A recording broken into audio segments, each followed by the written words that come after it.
વડોદરા શહેરના racecourse circle ખાતે વિદ્યુત ભવનની ઓફિસની બહાર આઉટસોર્સિંગના સફાઈ કર્મચારીઓ પડતર માંગણીઓને લઈને હડતાળ પર ઉતર્યા હતા। વિદ્યુતનગર કોલોનીમાં વર્ષોથી સફાઈ કામ ઉપરાંત સુપરવાઇઝરનું કામ કરતા કામદાર સંજયભાઈ સોલંકી ઉપર લગાવેલ ખોટા આરોપોને ખરીજ કરીને તેમના પડતર દિવસોના પગાર સાથે એમની મૂળ જગ્યા ઉપર પુનઃસ્થાપિત કરવા તેમજ વિદ્યુતનગર કોલોનીમાં વર્ષોથી કામ કરતા પરિશિષ્ટ અ વાળા તમામ સફાઈ કામદારો પાસે સફાઈ ઉપરાંતનું લોડિંગ અને અનલોડિંગ કડિયા કામ માળી કામ જેવી અન્ય કામગીરી બંધ કરાવવામાં આવે। કામદારોને વર્ષ 2021 થી 2022 વર્ષ 2022 થી 2023 વર્ષ 2023 થી 2024 એમ કુલ 3 વર્ષ દરમિયાન સરકાર દ્વારા નક્કી કરેલ મુજબ 8.33% બોનસ ચૂકવણી કરવી જોઈએ, પરંતુ કામદારોને 8.33% મુજબ ચૂકવણી કરવામાં નથી આવી, જેથી તમામ કામદારોને છેલ્લા 3 વર્ષનું બોનસના ડિફરન્સના નાણાં તાત્કાલિક ચૂકવવા વર્ષ 2021 થી 22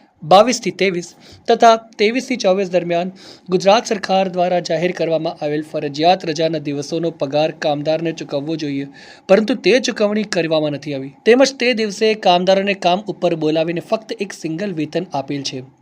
આમ વર્ષ 2021 થી વર્ષ 2024 સુધી કુલ 23 જેટલી વાર્ષિક જાહેર ફરજિયાત રજાઓ મુજબ 69 રજાઓ દિવસનો પગાર વત્તા ઓવરટાઈમનો પગાર ચૂકવવાનો બાકી છે, જે તાત્કાલિક ધોરણે ચૂકવવી આપવા વિનંતી કરાઈ છે। તમામ કામદારોને જુલાઈ 2021 થી ડિસેમ્બર 2024 સુધી મહિનામાં જે 4 અઠવાડિક રજા મળવી જોઈએ એ રજા આપવામાં નથી આવી। તદુપરાંત સરકારના ધારાધોરણ મુજબ બોનસ પણ આપવામાં નથી આવ્યું। આમ કેટલીક પડતર માંગણીઓને લઈને આજે કર્મચારીઓએ MGVCLની વડી કચેરી ખાતે કર્મચારીઓએ પોસ્ટર અને બેનરો સાથે વિરોધ નોંધાવ્યો હતો।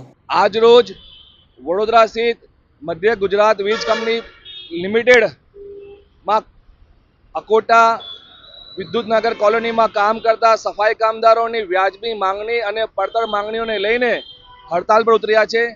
હડતાલના મુખ્ય માંગણીમાં અમારી આ કંપનીના જે ફાઇનાન્સ ડાયરેક્ટર છે એમના ધર્મપત્ની રમા જહાંગીર દ્વારા આ કર્મચારીઓને ઘેટા બકરા સમજીને એમની સાથે જાતિગત ભેદભાવ રાખવામાં આવે છે। મન ફાવે ત્યારે કર્મચારીને ખોટી રીતે છૂટા કરી દેવામાં આવે છે। ઉપરાંત કામ કર્યા સિવાય સફાઈ કામ ઉપરાંત એમને અનલોડિંગ લોડિંગનું કામ પણ એમને કરવામાં આવે છે। જો ના કરે તો બીજા દિવસે કાઢી નાખવાની જે ધમકીઓ આપવામાં આવે છે એ પ્રકારનું માનસિક ત્રાસ આ મેડમ દ્વારા આપવામાં આવે છે। આ બાબતે અમે સત્તાધિકારી મેનેજિંગ ડિરેક્ટર સાહેબને પ્રેમપૂર્વક રજૂઆત કરી હતી કે ભાઈ સફાઈ કામદારોનું આ પ્રકારનું જે એક્સપ્લોઇટેશન થઈ રહ્યું છે એની પર રોક લગાવવામાં આવે અને જે 2 કર્મચારીને ગેરકાયદેસર રીતે છૂટા કરવામાં આવ્યા છે કોઈ પણ પ્રકારની નોટિસ આપ્યા વગર ને પણ ફક્ત રમા જહાંગીરજીના કહેવા પ્રમાણે એમને પુનઃસ્થાપિત કરવા બાબતનો અમારો જે એમની માંગણી હતી એ માંગણીને પણ સંતોષકારક એમને સકારાત્મક લીધી નથી। આ બાબતમાં આસિસ્ટન્ટ લેબર કમિશનર પાસે સમાધાન કાર્યવાહી જે લેવામાં આવી હતી એ સમાધાન કાર્યવાહીને આ લોકોએ મજાકના રૂપમાં બનાવી નાખી છે।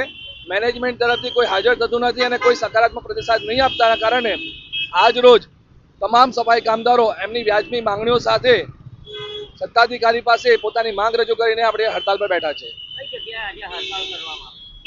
આજ રોજ રેસકોર્સ પાસે જે વિદ્યુત ભવન છે મધ્ય ગુજરાત વીજ કંપનીની કોર્પોરેટ ઓફિસ ત્યાં આગળ હડતાલ કરવામાં આવી છે। અમારો જે વિરોધ છે અમારી માંગણીનો જો સંતોષ કરવામાં નહીં આવે તો આ જે હડતાલ છે આ નિશ્ચિત મુદ્દત સુધી ચાલુ રહેશે।